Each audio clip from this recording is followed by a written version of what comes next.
Welcome to Exam Bytes. Like, share and subscribe. Proposed legislative changes. The Taxation Laws Amendment Bill 2026 proposes a change to Section 10 of the Payment and Settlement Systems Act.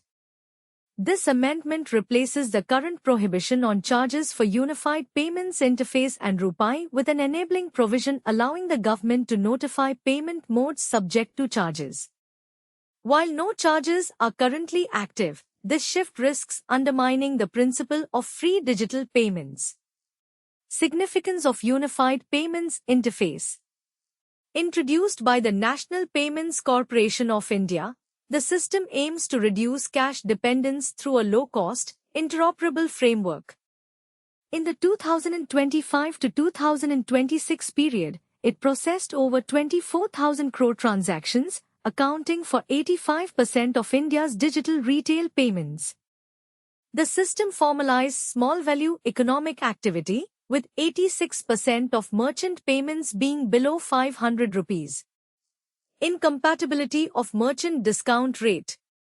The merchant discount rate model is designed for card-based systems involving physical infrastructure and credit risks.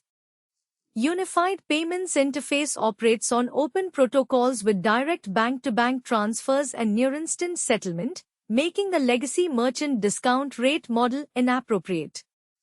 Funding and sustainability.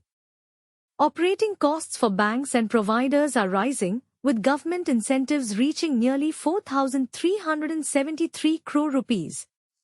Rather than imposing costs on users, the system should be funded by the savings generated from reduced cash printing, storage, and handling costs. Imposing charges could trigger a return to cash, particularly among price-sensitive small merchants. Strategic recommendations.